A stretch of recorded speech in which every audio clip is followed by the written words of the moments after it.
Hi everyone, and welcome back to the second part of the Emerson Horseman review. As we previously discussed, the G10 handle on this knife will actually wear out a little, so you're going to lose a little bit of traction on it. But currently it's still pretty good. After a long term of use, I still feel a lot of texture. I'm just telling you, it won't be as aggressive as it previously was when you got it out of the box. Now, I also mentioned in part 1 that the edge is not very sharp on the Emerson I've got it. This is a 2013 model, but my recent 2014 model has actually turned up to super sharp. So I think maybe there's some quality improvement. So I'm going to, anyways, I've actually sharpened this knife and regrinded this edge myself. I've bring the angle back up like probably down to a 15 or less degree on this edge. So currently it's cutting much more aggressively than what it was out of the box. I'm just going to do this sharpness test, although bear in mind that the knife originally wasn't that sharp at all. In fact, one day I was trying to cut through a cable tie, just put this knife, wedge it into the cable tie, and just try to pry it. That was before I regrinded this knife, and I just couldn't cut through the cable tie. It was actually quite frustrating, and I was thinking, $200-something knife, I could have just used a Spyderco, which would cut through it perfectly. So at the time I was quite frustrated. So bear in mind, if you're going to purchase an Emerson knife in the shop, if you're able to see the knife itself, you better just give it a sharpness test in the shop, because I think from year to year, I think over the years they've actually made it sharper and sharper perhaps, or maybe just this particular one I got was not super sharp. Anyways, coming down to the primary grind, as I mentioned, I've actually regrinded this because originally it was very thick and the angle on it was probably nearly, I think it was almost 80 degrees all inclusive. 80 degrees angle. It was just horrible. It will still slice through paper, but it just barely, and it will actually just because of the chisel grind, it will actually just keep on going sideways, so I feel like I had to regrind this knife edge. Anyways, I found the chisel grind actually hard to sharpen if you prefer your. So I'm actually right-handed. I think Mr. Emerson assumed everyone liked to sharpen their knife this way, but I actually like to sharpen my knife this way. This way I can see where the edge is actually meeting the whetstone. But in terms of the Emerson knives, I can't actually sharpen it that way. I'm not given that option. I can only sharpen it this way, which is, I find it kind of annoying. But I think most of people perhaps just sharpen their knife this way, and they will find it actually easy. I think that he should actually give the option to the user whether they want to use a chisel grinder or not. I mean, if this knife was sharpened on both sides, and I keep on sharpening it this way, eventually it will become a chisel grind anyways, and I'll still be able to make the knife sharp. So I don't know, that's just my take. Next up, we're going to talk about the titanium liner lock. Majority of today's modern high class folding knives that has liner locks, if they use the titanium alloy, by any means, they usually often or put a steel reinforcement there to decrease the wear, whereas Emerson knives didn't. I think I could see a bit of ever so slightly a bit of a dark spots on the surface of the liner lock. It probably meant they did somewhat like a hardening process on the liner lock to reduce the wear, but there's no other means. And currently I'm sitting at about 50%. The wear on the liner lock is actually way faster than a steel liner, because steel is in fact harder than the titanium alloys. Anyways, the below are the positive points based on my speculation. Some of the people on YouTube, I've heard of them actually complained that if you, I don't know if you can see it, but the liners were finished in a very unique way. In fact, I've never really seen any other knife makers made it this way. What it looks like is they put the liners on a sand belt, and the sand belt just keep on running, and they have like long scratch marks along the way, just in this direction. And many people on YouTube actually said that's a very rough look and it's very ugly. In my opinion, it's actually very unique. I actually like that. Emerson actually claims these liners were stonewashed, and the people said on YouTube said, "Oh, it's not actually stonewashed. You don't see the stonewashed pattern." Actually, it's not true. It's actually stonewashed probably after they put it on the sand belt. If you take a very close look, it's very hard to see as well, because only at certain angles you can see it's a stonewash, some stonewashed pattern on it.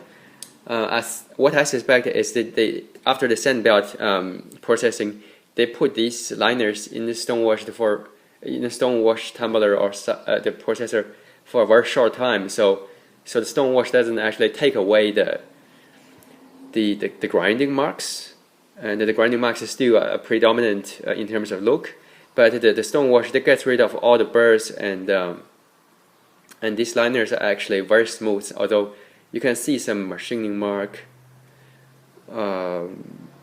like vertical machining marks along the line where the water jet goes through. But they actually, I don't mind. I think it's a very unique look. It's very interesting. It's like some kind of custom knife.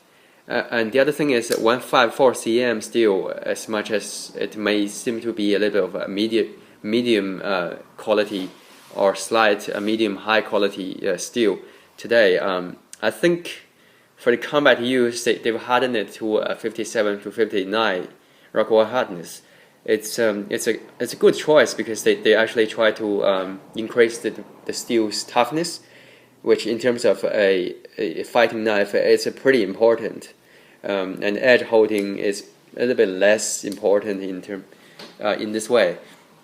154 cm has about approximately 1% carbon content, and that's, I guess, it's not bad. And in these sort of knives, you don't really look for the edge holding as number one priority. You look at the ductility and the strength, toughness for the blade. So that's good. And the blade overall has a even thickness. So it goes from the root of the blade to the tip. It's almost pretty much the same thickness. It doesn't just simply taper down and make a very pointy tip, but has a little strength near the tip. This knife is, I think it's, in this way, it's actually stronger than, say, Spectacle's knife, for example, where see like you have a thickness here is the same to the Emerson's, but it goes down gradually. When it's near the tip, it's so much thinner. So it's going to increase its toughness somewhat. The Nylatron is a plastic-based material, and I've heard people say they suspect it's going to be a better at absorbing shock, and in terms of knife fighting, it will actually protect your blade from scratch, like from fracturing, which I agree. This thing is ever so slightly a bit spongy, because it's a plastic. It's not like a phosphorus bronze, which is metal, a piece of metal. So it should actually do somewhat good for you when you say like fighting with this knife.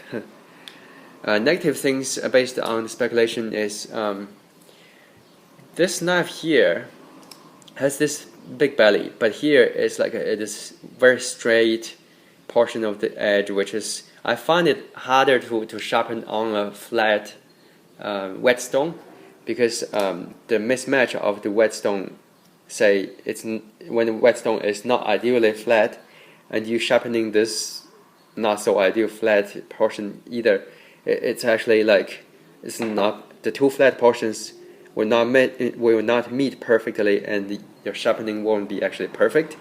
So you get like spots which is not as sharp as the other spots. But that's a minor issue, really. I mean, after all, you're using this knife mostly for, well, perhaps fighting. I don't know how many people are actually fighting with their knives.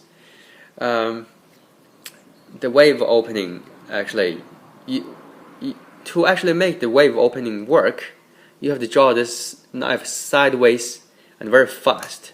I've done it in the office a couple of times.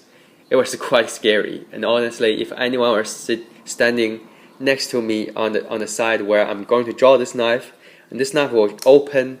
As it opens, it potentially will actually cut the person next to me. So that's a little bit dangerous in a way. The locking side of the liner is titanium alloy, whereas the other side is actually stainless steel. Honestly, if I were to design this knife, I would have made it the other way around.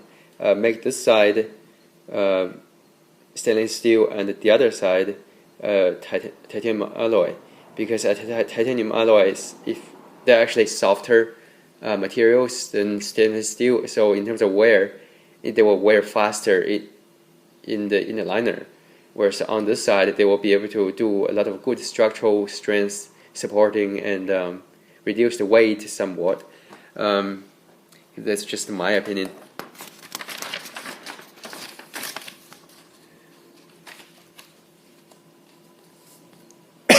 Excuse me. Now the thumb disc. That's one of my main really problems with it. It looks cool, but as you can see, my thumb here has this nail which has got a big notch on it. That's from flicking this knife a couple of times, really a day for the last maybe month or so.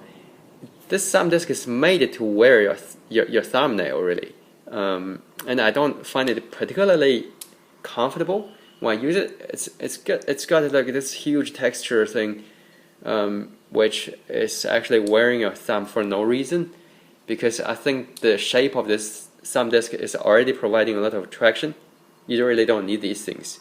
I think it works okay, but not ideal. I mean, I like spider hole or the thumb studs, and the thumb disc is just maybe not the most preferred method for me to have it.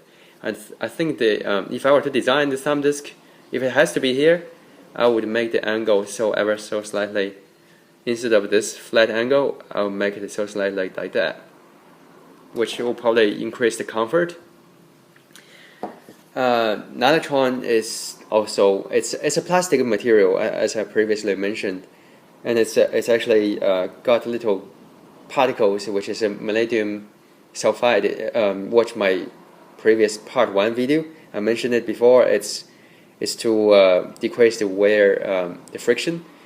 But I think plastic, as you wear going back and forth, it will potentially break, because let's face it, plastic is not going to be as strong as a like metal, which is most of the cases phosphorus bronze.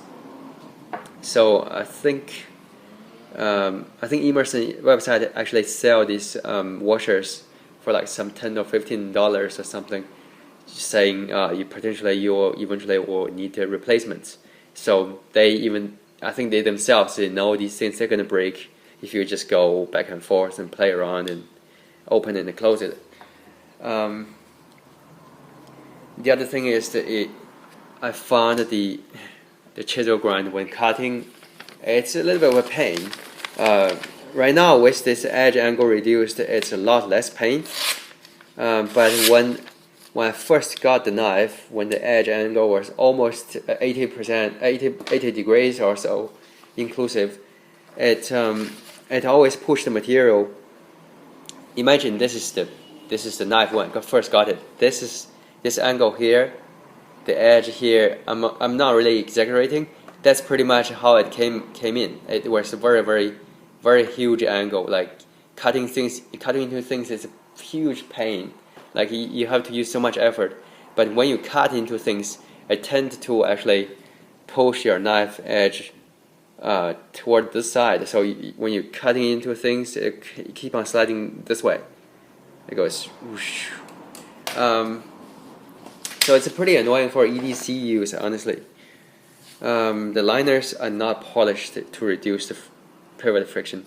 I previously mentioned that I liked this finish, which is the scratched sand belt finish with a slight stone wash finish.